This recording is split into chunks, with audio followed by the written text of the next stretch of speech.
One thing about having a toddler around the house is that it is never boring. Like, never. She's always doing something that I find completely entertaining. Another thing about having a toddler and food curious teenagers around the house is that I usually have excess fruit laying around. Things like apples, coconut. I still ain't figured out what I'm going to do with these. I got 2 of them. You can blame the teenagers and not the toddler for that one. But I got watermelon and bananas and all kinds of things always left over that these kids say they're going to eat. But they're not going to eat. And usually if it don't go bad, you know, I got to work it in somewhere in the hot food or turn it into a smoothie or chop it up for a snack for the baby. And usually ain't no telling what she is and ain't going to eat. So I give it to her. You know, strawberries, apples, whatever. Throw it at her. If it gets it down, you know what? TT's happy. I got my serving of fruit for the day. But tonight, I got these apples to get rid of. I've got some red onions that I'm going to caramelize up in some bacon fat and work these apples in to a pork dish. Let me wash this. The plan is for tonight is some fried pork chops, caramelized onions. These are red onions. As you can see, I got a bunch of white onions, but I bought a whole bag of red onions expecting to eat them raw, but even though these onions are from Florida, and there's a salmonella scare right now on onions, I'm going to use these as the caramelized onions for tonight and going and get rid of a nice big chunk of these red onions here.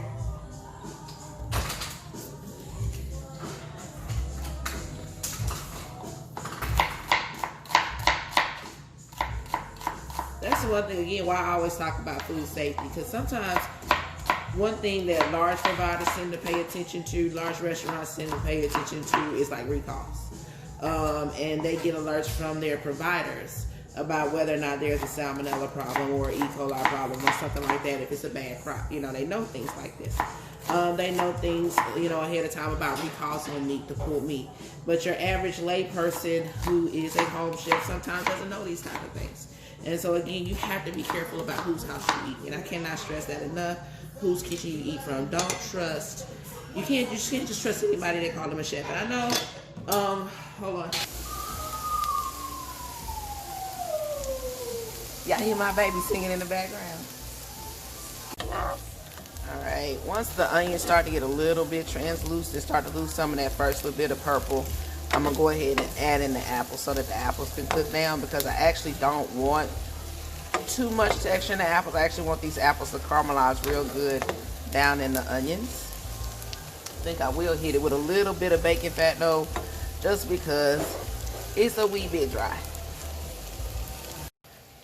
Now that the apples have started to lose some of their color on their peel and the onions have gotten a really good and brown, I'm gonna hit it with a little bit of brown sugar.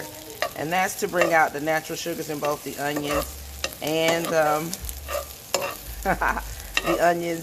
the apples, and start to really finish caramelizing up this for dinner. I think I'm gonna hit that with a little bit more brown sugar.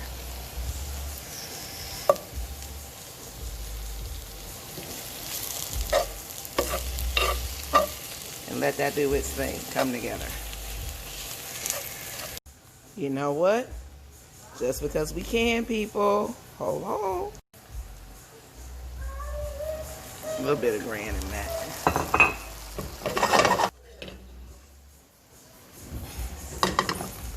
Ooh, can we catch the flame? Yeah. Flambe. Because we can. Flambe. Oh, can you see the fire?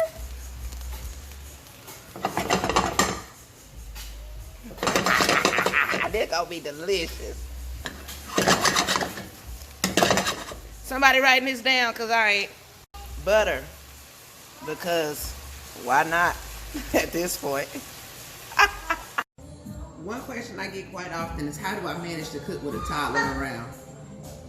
Well, the one thing about being in a busy professional kitchen, this is always something else going on. You know what I'm saying? It's always something to distract you. So just because, you know what I'm saying, she over there whining and fussing, that don't mean I can't keep cooking. I mean, I know what's wrong with her.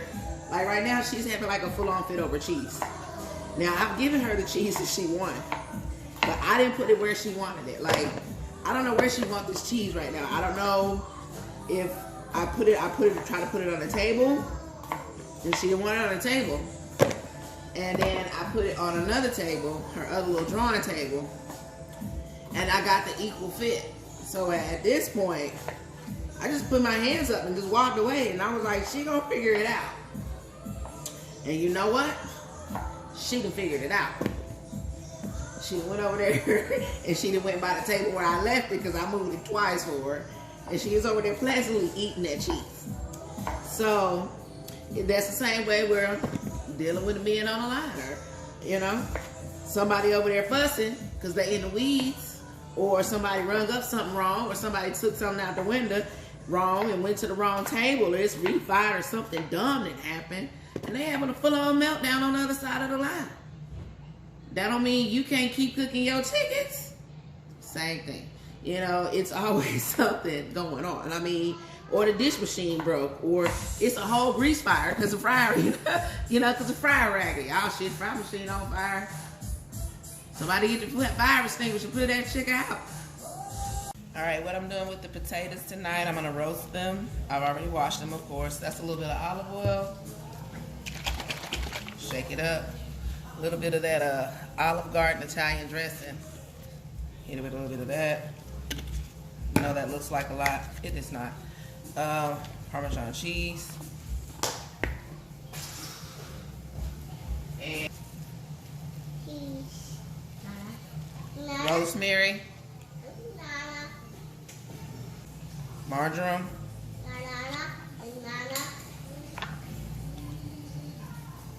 Parsley. Give it all a good toss. Nice and coated. Spread it over the sheet pan. This girl over here white.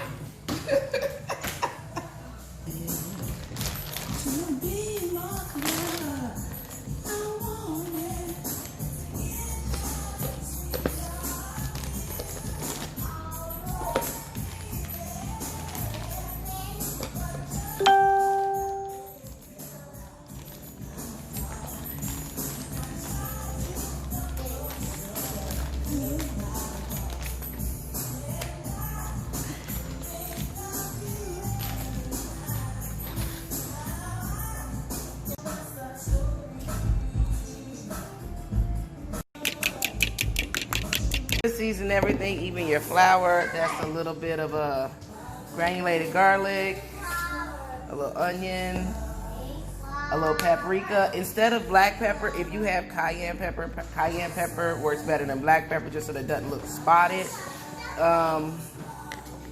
But again, we are sensitive to heat around here, so we don't use any spice.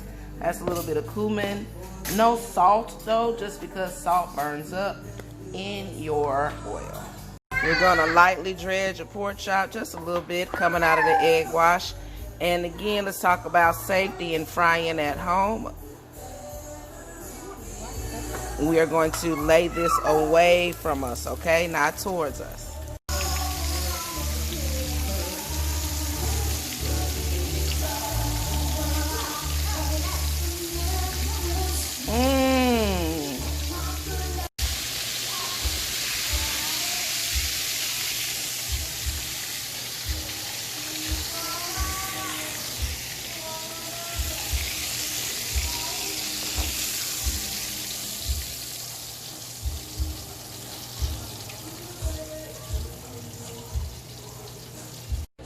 All right, there we have it, guys. Southern fried pork chops with the Grand Marnier caramelized apples with red onions, roasted asparagus, and a garlic parmesan roasted potato.